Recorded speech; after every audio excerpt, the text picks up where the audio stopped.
I think you're big. I don't think you are. I think you're just, oh, you're decent. Come on. Hey guys, caught one. And we got some current moving this morning. Alright, I'm going to see what time it was. It's 8:15. I started, guys, at 7 o'clock, a little bit after 7. I done been to one dock. We had 20 crappie, probably. They wouldn't follow me, bump me. You know, the old summer routine. And then I've been looking. I just been searching. That's a nice crappie.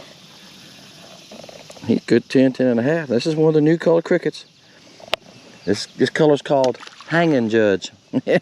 So I'm already bagging them. So I done gave him a name. So there you go. The what did I do? You ever just drop your bait, get it tangled up amongst yourself? But once I start to get ready to bag them, I've got to come up with a name so I can put a name on the bag. I pulled away from that dock, guys, because that current. They're releasing current this morning. Y'all can see the water's got some stain to it. The color's coming down the river. I'm on the river end. It's coming down the river because Kerr Lake's up. I went up there last week. Y'all seen that video? And the water was pretty decent up there, maybe 2.5, 3, probably 3 foot visibility. Here right now it's about 1.5 foot. And that's why I went with this brim color. It's brim color, it's dark brim with a chartreuse belly, okay? Now being it's a small bait, you know, body-wise, diameter, you're not getting a lot of your chartreuse. You can see it there now though, can't you? Showing up out here in the light. Chartreuse, and chartreuse has chartreuse flake in it, and the brim color has a gold, silver, few black, little red. It's got a little bit of everything in it, so it kind of looks like a bug. The brim color is great by itself, so I thought, man, if we put a chartreuse or orange belly on it, well, I went with chartreuse. All right. Right now, I've got 4 colors coming into cricket in the dual colors, and you know the black one with the blue belly that changes colors. It changes from blue to brown. It's been hot. Okay, that's the road agent. Yeah, it'll get you. Now, the other 2 colors I haven't named yet, but I got 2 other colors coming, and as I get those out and fishing with them, I'll share those with you. Look, there's even mayflies on my depth finder.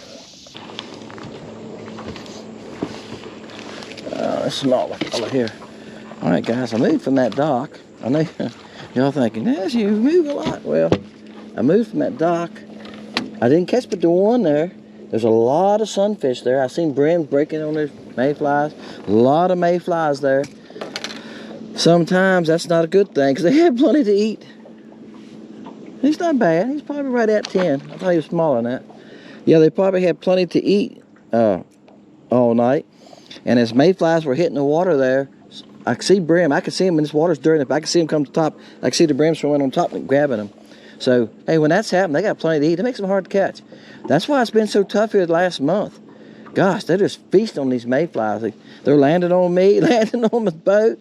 Every time I look up somewhere, there's a mayfly on the side of the boat. There's some here, but it was a bunch there. Come out there. No, that's a string. I think that string is tied, probably years ago, was tied to a cedar tree. There's one on each corner. My guess, that's what he done. He tied the cedar tree and dropped him down and just tied it to the corner of his dock so it wouldn't drift away. But, because there's a little bit of brush in this dock, I'm looking for sores on the lip. Like Brad said, I see a little bit there on the sides here. Maybe something tried to bite him. Wind's blowing, guys, as y'all can tell. I'm trying to use it to my advantage. He's a good fish, though. Oh, you're not big jack like you are. All right, guys, I had my camera off. I just put a new battery in it. And I moved. And I don't cut it back on until I catch a fish. That's why I lake catch sometimes. And I've checked out two more docks that nothing was on them. Yeah, I'm doing some searching. Like I say, I'm riding down the lake and I'm going like, I haven't fished that dock for a while. I'm going to check that one too. I think I caught one off of it. One video, didn't I? I think I did. But anyway, he's about 9.5. I checked some other docks. I'm telling you all this because that's what you got to do. If you just go to the same spot every time, and I do that a lot. I know some of y'all probably comment, Dennis, you fish some of the same docks. I'm catching them off the same docks. What did the guy with Crappie Connection, his last video he loaded was the guy named was Whitney. He said, you got to go where the fish are. That's it. I'm checking other places. I'm looking here, looking there, checking out some deeper stumps where I usually catch them. They're not out on the stumps and stuff right now. I can tell you why. There's a lot of current today. I went to 2 docks. I caught them on Friday. Yeah, I fished last time I fished was Friday, somewhere in that area, a few days ago. And there was a lot of fish on them, none today. They're releasing water from Kerr Lake. Kerr Lake is 50,000 acre lake above us. Y'all heard me say that. It's about 6 miles up, 8 miles up the stream here. And they let current out. They hold that lake back. It's at 308. I fished up the other day. Y'all gonna see that video. I done seen it, I think, probably. Let's keep my time going here in my mind. What day I'm on. And the lake was at 308. Normal pool is 296 or 297. So yeah, that lake was up 10 foot. Now what they're doing, they're holding that water back in that lake, and they're releasing it in this lake, little bit by little bit. And they're making current with it. And I'll tell you how you can tell that. The water is 78. It was 77 when I started this morning. It's 78. Now if you go back and watch my video from a couple days back, it was probably 80 or 82. It cools this channel when they dump that water. But it's enough current going, and some places the current is stronger. Where I was up there, I kept going backwards. I mean, I had to use spot lock, and it almost would sit there and run all the time. That's how much current it is. So those crappie are not going to be on some of those docks. When I pulled up and seen that much current on that dock, I'm going like, all right now, Dennis, which docks do you fish when the current's running hard? So that's what I'm doing. I'm checking other places. I checked some of that swag right there before I got to this one. All right, because that's out of the current. Here's the channel, right? So that's out of the current some. So I checked there.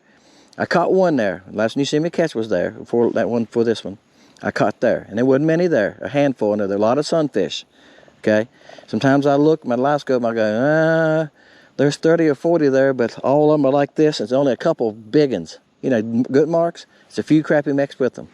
I caught one there. I wouldn't get any more hits, so I left. I wasn't there 10 minutes. I don't spend a lot of time on them. If I go from dock to dock. If they don't bite me, I leave them. Go looking again. Seems like I'm only catching one at a dock or 2. That's how it's been all summer, right? It will get better, but that's how it's been all summer. Now I'm going to see how the current is. Look how far from this dock. Because the boat's drifting with the current, not the wind, the current. Gosh, I might catch 2 at this spot, guys. Like I said, I'm averaging, I just said to myself, I'm averaging one at each spot. Water got this, from the last place I moved was probably a mile, and the water looks a little cleaner. As y'all can see all the trash floating. Hurricane Debbie stirring up a lot of trash.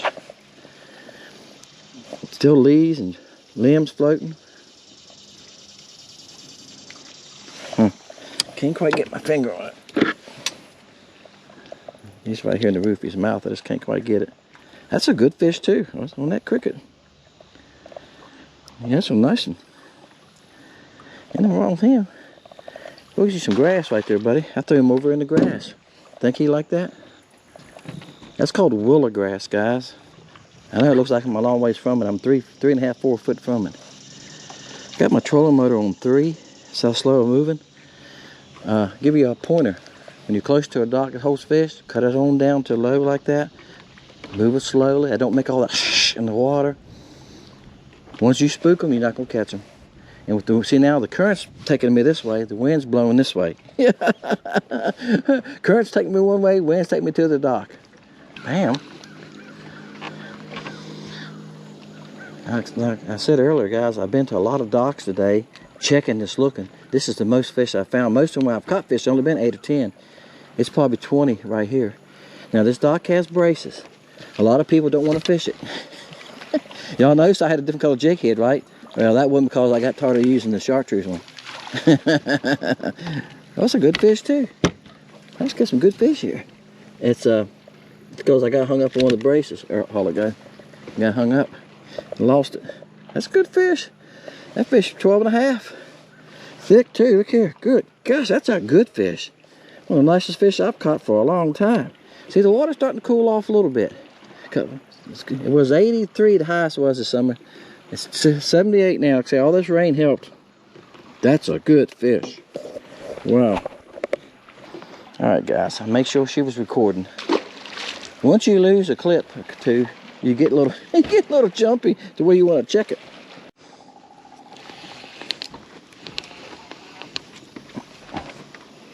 Bam. I'm just holding it. 2-pound test. Once you get him away from the dock, let him take his time. That's what you out here for. Play with the fish, ain't you? I play with them. It's a nice one. Look, if you get rough on them, start pulling and jerking, that's usually when something bad goes on. If they're in open water and there's nothing around, once you get them away from with a cover. Now I know you're using a long rod, you're gonna go ahead and pick them up and swing them if you don't net them, but oh, he's mean. That's still mean. Oh yeah, great day. That's a good one. He's pushing 12 inches. That's a good one to end on, guys. He hooked, winded it too. Got it hooked good. What a color. Nice and bright. Can y'all see that in the sun? Got a nice bright belly. And this is dirty water. Some of y'all guys fishing dirty water, this could be the one for you. June bug's good too. Look at that. Bam. Let's get that color. That green won't stay, chartreuse won't stay around here, will it? Bam, there you go. Gosh, that's a good one. All right, guys. Good fish. Going to end it there. I think that's 4 or 5. I'm just trying to show y'all some of these new colors. What I'm trying to do, not to try to come out here and catch a whole bunch of fish. Just want to catch some on it and show y'all that these new cricket dual colors are going to work. You know, it's called confidence. Once you see somebody catch fish on something, you get confidence in it, right? And you go, hey, that thing catches fish. They say this water's got some stain to it. It's going to be a good bait. And that's water. Water's about 1.5 to 2 foot visibility. And the watercolor's different because it's junk off the bank, junk coming down the river. You know, it's a different color brown. It ain't like the brown, we get that orangey brown in the spring. This water's coming way down the river from above us, all the way up to like South Boston, Virginia. Those rivers feed into Kerr Lake. And if y'all watch Wildlife Adventures the other Saturday, he said, the dirty water hadn't got here yet. He was in Clarksville. That's 45-minute drive by road from here. And it's on Kerr Lake, all right? That's a lake above us, I was telling you about. He said the dirty water hadn't got here yet. All right, that was 6, 7, 8 days ago. Something like that maybe, I don't remember now. 6 days, probably 7, 8 days ago, I reckon. Hey, it's here now. It finally got to us. It came down through where he was fishing. Certainly had come all the way down through there. I don't know how long that lake is. It's 50,000 acres. Yeah, and this lake's 20,000 acres. Then it come through the dam where they make electricity with it, and it came on down this lake. I can tell you, last week it wasn't here yet. It got here 4 days ago. I fished a lot, guys, last couple of days. I have fished the I have fished 5 days of the last 8 days. So yeah, but it finally got here. That's how long it took it. And as you can see, it dirtied up our lake, and I like it. I like the water being this color. Perfect for fishing in it. I'd rather fish this any day than with clear water, right? That's right. Appreciate y'all guys. Dennis Fishing Lake Country. Hope you enjoy this. Check out Lake Country Baits. You haven't been on there. Orders are still going out. I'm selling a lot of Stinger Juniors, almost completely gone. I think there's only, some colors are gone. There's only like 9 colors left, and 2 to 4 packs each one of those, and they're on sale. Still got quite a few, the big 2-inch stingers, all right, whatever. And the flukes are getting low too. I might start making some flukes. I'm going to keep those, but Stinger Juniors, I'm not going to remake those, all right. We're going to replace that with something else next spring. The prey bait's coming next. That's going to be 1st of September in that area. About another 3 weeks, the prey bait will be on with 4 colors. Yeah, I came up with 4 colors in this cricket. Okay? Hey, next time, I'll show you one of the other colors. See ya.